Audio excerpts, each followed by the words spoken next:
Que Dieu vraiment vous bénisse encore dans cette émission. Dites-nous, homme de Dieu. Oh, c'est un moment encore qui est formidable. J'aime ce temps pour passer avec vous, avec la parole de Dieu. Cette parole qui amène la transformation. Oh, j'ai eu des téléphones, des gens qui ont appelé quand même pour dire vraiment, on vous encourage. Donc, continuez à suivre cette émission. Invitez vos amis, invitez vos familles pour écouter cette bonne nouvelle. La bonne nouvelle qui est là pour vous et vos amis, pour transformer votre vie. Comme Corneille, il a invité ses amis pour écouter la parole de Dieu. Et la Bible dit, ils ont tous été touchés par le feu du Saint-Esprit. Que Dieu vous bénisse et à tout de suite pour cette bonne nouvelle. Merci Seigneur Jésus encore pour cet instant. Nous allons continuer la troisième partie de cet enseignement, comprendre l'ordre divin de Jésus-Christ et sa mission. Nous allons prier dans le merveilleux nom de Jésus, parce que si nous sommes là encore par sa grâce, c'est que Jésus nous fait du bien. Nous prions. Oh Seigneur, notre Dieu, notre Père, merci encore pour cet instant. Sois loué, béni, élevé et glorifié. Je veux toujours te donner la gloire, Seigneur, parce que c'est toi qui fais tout en tous. La solution est en toi, Seigneur. Merci pour le Saint-Esprit. Que le Saint-Esprit puisse prendre le contrôle de ma bouche pour parler à ce peuple, à tous ceux qui suivent cette émission. Oh Seigneur, de près comme de loin, Seigneur. Merci pour ta grâce et merci pour ta fidélité. Sois loué, béni pour tout, Seigneur. Parce que tu nous fais du bien. Merci pour la guérison que tu opères à cet instant, les délivrances que tu opères à travers ta parole. Parce que ta parole, elle est esprit et vie. Tu dis que tu veilles sur ta parole pour l'accomplir. Ce que tu as dit, accomplis-le dans le nom merveilleux et glorieux de Jésus-Christ. Amen. Donc nous prenons le passage de Jean chapitre 8. C'est notre passage que nous développons maintenant. L'ordre divin de Jésus-Christ et sa mission. Donc dernièrement, on s'était arrêté au verset 16. Nous refaisons la lecture encore. Et si je juge, mon jugement est vrai, car je ne suis pas seul, mais le Père qui m'a envoyé est avec moi. Il est écrit dans votre loi que le témoignage de deux hommes est vrai. Je rends témoignage de moi-même, et le Père qui m'a envoyé rend témoignage de moi. Ils lui dirent donc, où est ton Père? Jésus répondit, vous ne connaissez ni moi, ni mon Père. Si vous me connaissez, vous connaîtrez aussi mon Père. Jésus dit ces paroles enseignant dans le temple. Vous voyez, Jésus parlait aux croyants, enseignant dans le temple, au lieu où était le trésor. Et personne ne le saisit, parce que son heure n'était pas encore venue. Jésus leur dit encore, je m'en vais, et vous me chercherez, et vous mourrez dans votre péché. Vous ne pouvez venir où je vais. Sur quoi les Juifs dirent, se tuera-t-il lui-même? Puis, puisqu'il dit, vous ne pouvez venir où je vais. Et il leur dit, vous êtes d'en bas et moi je suis d'en haut. Vous êtes de ce monde, moi je ne suis pas de ce monde. Amen. Merci Seigneur pour ta parole. Donc Jésus a dit que s'il juge, son jugement est vrai. Je reprends verset 16, il dit, et si je juge, mon jugement est vrai, car je ne suis pas seul, mais le Père qui m'a envoyé est avec moi. Donc vous voyez, Jésus savait pour quel ordre de mission que Dieu l'avait envoyé. Il dit, mais le Père qui m'a envoyé est avec moi.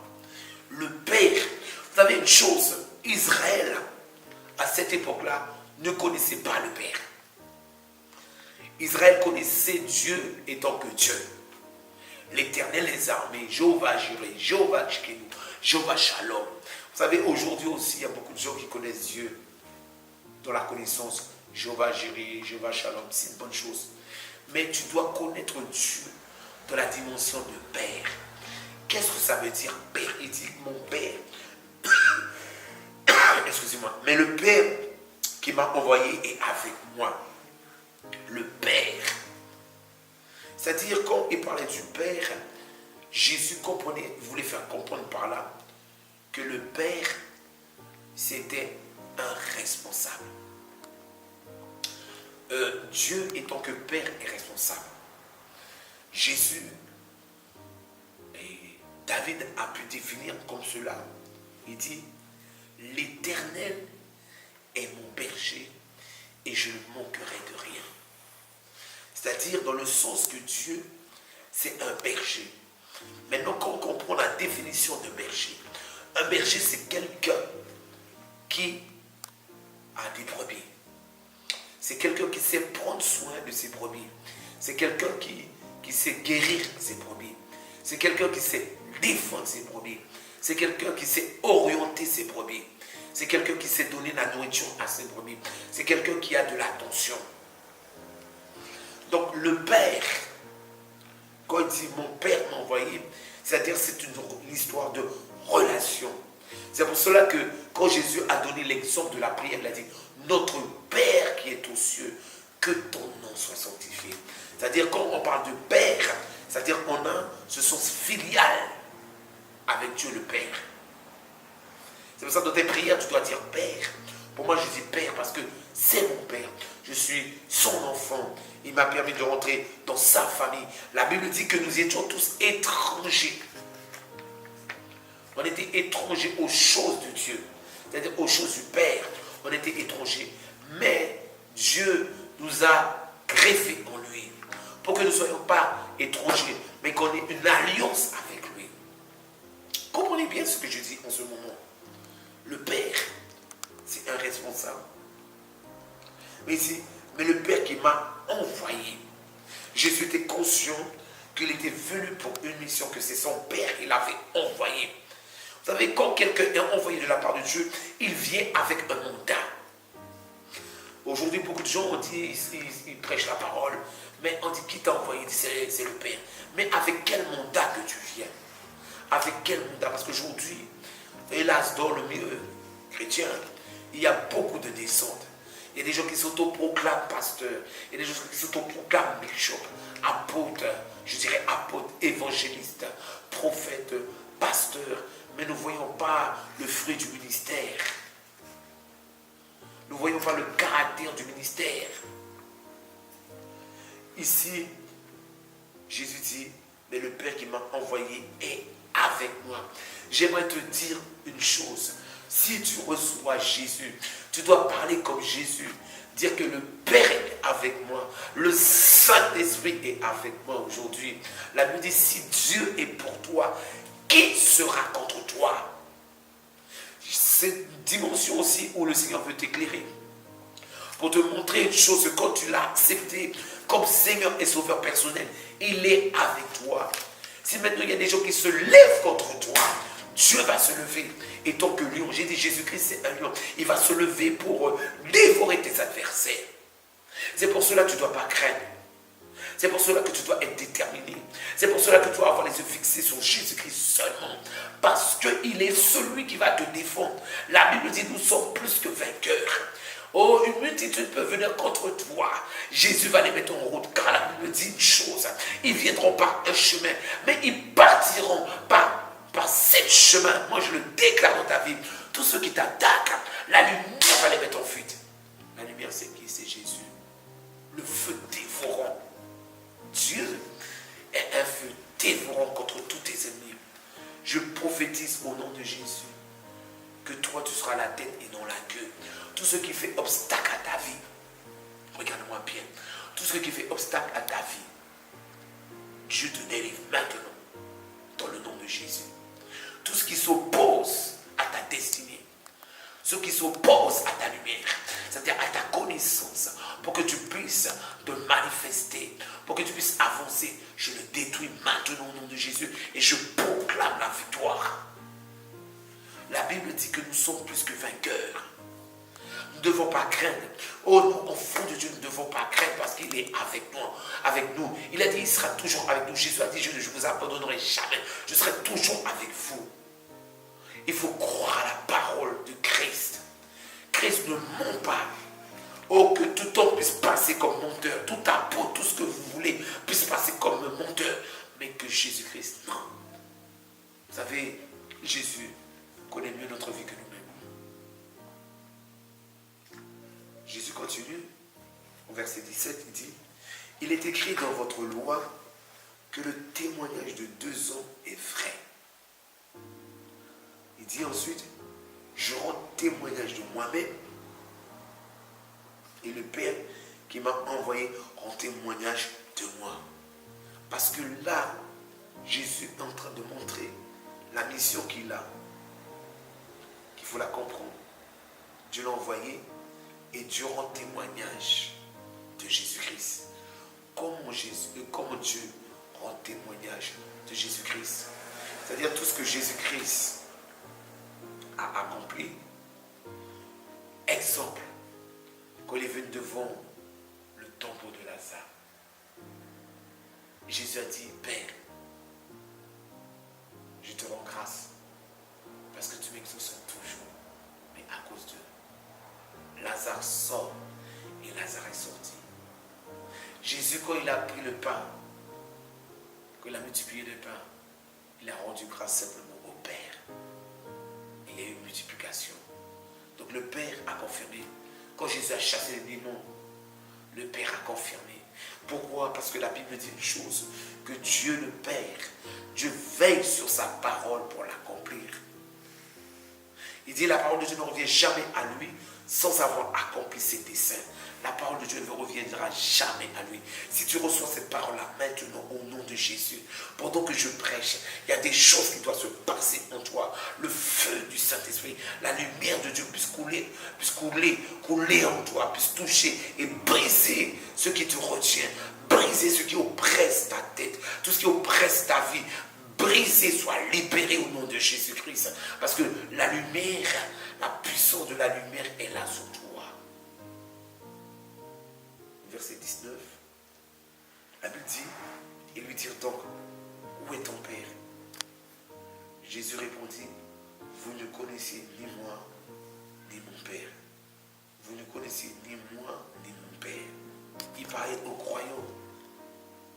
Vous savez, aujourd'hui, on peut étudier la Bible, comme je disais aussi dernièrement, sans connaître le Père. Sans connaître le Père. C'est pour cela qu'il faut que tu sois ouvert à la présence de Dieu. Ouvert au Saint-Esprit pour qu'il puisse t'enseigner. Pour que tu puisses connaître Dieu le Père. Pour que tu ne puisses pas marcher l'âme découragée. Oui, toi qui as l'âme découragée. Dieu ne veut pas que tu marches l'âme découragée, mais que tu aies la tête haute. Pourquoi? Parce que tu es un roi, tu es une reine. Tu es un enfant de Dieu, tu es le fils de Dieu. Tu es un enfant de Dieu. Et il dit, si vous me connaissiez, vous savez, c'est ça le problème aujourd'hui, le fait de connaître Christ. Et j'aime aussi un passage qui me vient à l'esprit dans Philippiens. On peut le lire ensemble. Philippiens 3.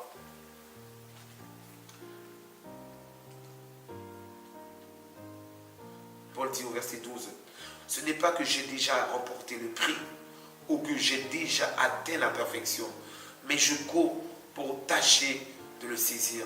Puisque moi aussi j'ai été saisi par Jésus-Christ, frère, je ne pense pas l'avoir saisi, mais je fais toutes choses. Oublions ce qui est en arrière et me portons vers ce qui est en avant. Je cours vers le but pour remporter le prix de la vocation céleste de Dieu en Jésus-Christ. Il dit quoi? Oublions ce qui est en arrière à cause de Christ. Donc à cause de Christ, tu dois tout oublier en arrière. À cause de la lumière qui est devant toi, la lumière qui est Christ, la lumière qui est la parole de Dieu, c'est la lumière. C'est une lumière que Dieu t'envoie pour t'éclairer, pour te montrer comment fonctionner. Vous savez, c'est comme par exemple cette tablette que j'ai. Cette tablette à notice. Si je veux l'utiliser bien, correctement, je dois étudier la notice dans la profondeur pour bien l'utiliser. Donc si vraiment tu veux apprendre à bien fonctionner avec le Seigneur, il faut que tu lises la Bible, la parole de Dieu. La parole de Dieu, comme la Bible dit bien, la parole de Dieu est une lampe à nos pieds. Vous voyez toujours, la lampe, elle est là pour quoi faire? Pour éclairer. De la même façon, Jésus est venu pour éclairer. Donc Jésus, lui, il connaissait. Quand il dit, vous ne connaissez ni moi ni mon Père.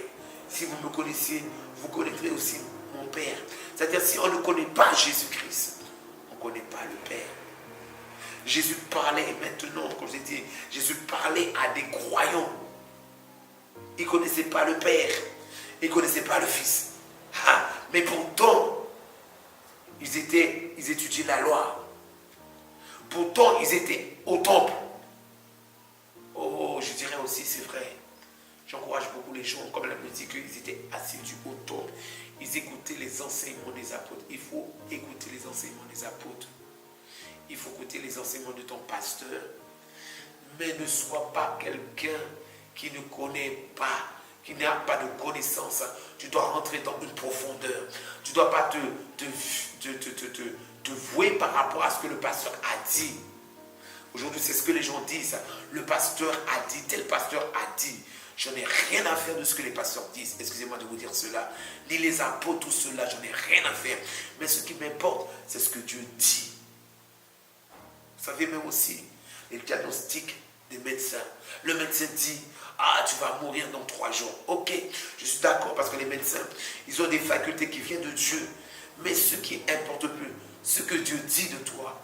Job a dit, je sais une chose, mon Rédempteur est vivant. C'est que je passe par des moments douloureux, j'ai des lèpres, tout cela, je ne comprends pas.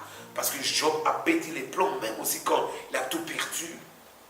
Mais il a dit une chose, je sais une chose, que mon Rédempteur est vivant et il se lèvera le dernier.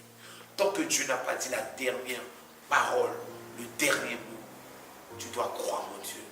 Oh, ne crois pas ce que les hommes disent. Vous savez, il y a la vérité et il y a la réalité, excusez-moi. Il y a la réalité et la vérité, c'est 2 choses différentes. La réalité, c'est ce que tu vis. Je sais que tu vis peut-être des moments difficiles. Mais qu'est-ce que la Bible dit, la vérité? Ce que Dieu dit, tu peux t'en sortir. Si tu mets ta confiance en moi, comme la Bible dit bien, fais de l'Éternel tes délices, il t'accordera ce que ton cœur désire. Fais de l'Éternel tes délices. Fais de l'Éternel ta lumière. Fais de l'Éternel vraiment autant ta nourriture de chaque jour. Fais de l'Éternel de sa parole. Oh, vraiment une dimension où tu t'appuies dessus. Et la Bible dit, attends-toi à l'Éternel. Et il agira. Il agit encore aujourd'hui. Il n'a pas changé. Il est le même. Hier, aujourd'hui, éternellement. Jésus n'a pas changé. Même dans notre époque, avec l'époque où on voit vraiment tout est sophistiqué, mais dans notre époque aujourd'hui, où tout est sophistiqué, où on a le monopole de la connaissance, où il y a des livres qui sont écrits presque tous les jours pour avoir l'instruction, parce que dans notre époque, côté francophone, il y a beaucoup de livres qui sont écrits, il y a beaucoup de romans, beaucoup de films. Mais là, nous voyons les gens qui sont plus dépressifs. Il y a plus de 50 ans de cela, plus de 100 ans de cela. Les gens n'étaient pas comme ça dans la dépression. Mais plus qu'il y a la connaissance humaine, plus que l'homme devient malheureux. Nous voyons aujourd'hui, par exemple, le portable, le papa le portable, maman le portable, les enfants le portable. Et quand ils sont à table, ils ne se parlent pas. Chacun est sur son portable. On ne se parle pas. Puis on se parle sur le portable par SMS. Le monde a perdu le côté relationnel. Or, Dieu a créé l'homme. Dieu a créé l'homme pour que l'homme puisse avoir une relation. Mais aujourd'hui, nous voyons le monde est divisé. Les gens sont de plus en plus solides, seuls. Aujourd'hui, on est obligé d'aller sur Mythique, sur sur Internet pour trouver une femme, pour trouver un homme. Mais nous sommes où dans ce monde-là? Le monde est malade. Le monde a besoin de la vérité. Le monde a besoin de la lumière. Tu as besoin de cette lumière. Tu as besoin de cette lumière-là. Jésus parlait, il savait pour quelle raison qu'il était venu. Il savait que son Père aussi allait le défendre. Que le Père aussi donnait la connaissance du Fils. Que le Père donnait témoignage du Fils. Nous continuons encore au verset 20. La Bible dit, Jésus dit ces paroles enseignant dans le temps. Moi j'aime Jésus. Jésus c'est un enseignant. Si tu veux apprendre de lui, il faut que tu le laisses t'enseigner par le Saint-Esprit. Au lieu où était le trésor, Et personne ne le saisit parce que son heure n'était pas encore venue. Nous continuons la lecture. Jésus leur dit encore, je m'en vais et vous me chercherez et vous mourrez dans votre péché. Vous ne pouvez venir où je vais. Oh, alléluia. Jésus savait vraiment qu'il devait partir. Il devait partir. Jésus savait qu'il devait venir sur la terre un moment et qu'il y a un autre moment qu'il devait partir. Il savait qu'il était venu pour une mission, pour racheter les hommes. Racheter les hommes de leurs péchés, pour laver et purifier les hommes. Jésus est mort pour l'Église. Il a souffert pour l'Église, pour que l'Église soit sans tache et sans ride. Que l'Église soit purifiée. L'Église, c'est toi et moi. Il est mort pour cela. Il savait pour quelle raison qu'il était venu sur la terre. Il connaissait l'ordre et la mission pour laquelle Dieu l'avait envoyé. Nous continuons encore au verset 24. Excusez-moi, verset 23.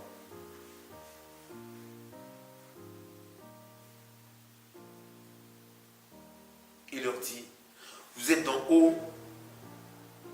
Non, il leur dit, vous êtes d'en bas et moi je suis d'en haut. Vous êtes de ce monde et moi je ne suis pas de ce monde. C'est là que nous voyons la différence entre ceux qui sont en Christ et ceux qui ne sont pas en Christ. C'est-à-dire, la Bible nous dit une chose. C'est pour ça que Jésus est le Messie. Il est venu pour nous éclairer. On va voir ce passage-là dans Colossiens, rapidement.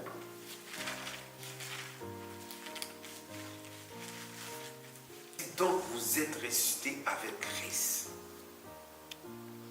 Cherchez les choses d'en haut, où Christ est assis à la droite de Dieu. Jésus dit, vous êtes d'en bas et moi je suis d'en haut. C'est-à-dire maintenant, si vous avez pris la décision de marcher avec le Seigneur, c'est-à-dire de le suivre, il dit que vous ne serez pas dans les ténèbres. Donc si maintenant je ne suis pas dans les ténèbres, j'ai une recherche à faire quand je suis le Seigneur. Je dois chercher les choses d'en haut, où Christ est assis à la droite de Dieu. C'est-à-dire je dois avoir la connaissance d'en haut, avoir la connaissance du royaume de Dieu, avoir la connaissance pour savoir comment fonctionne le royaume de Dieu, pour agir selon son royaume. Vous savez, quand on est dans une entreprise, quand on nous embauche dans une entreprise, on doit savoir comment fonctionne cette entreprise. Tu dois savoir comment fonctionne cette entreprise. Donc c'est la même chose aussi. On doit savoir comment fonctionne le royaume de Dieu. Tu dois apprendre. Parce que Jésus dit, moi je suis d'en haut et vous êtes d'en bas. Si tu as reçu Jésus, tu es d'en haut, tu vas chercher les choses d'en haut. Que Dieu vraiment te bénisse. Que les paroles que tu as reçues puissent continuer encore à travailler dans ton cœur. Sois béni et à bientôt.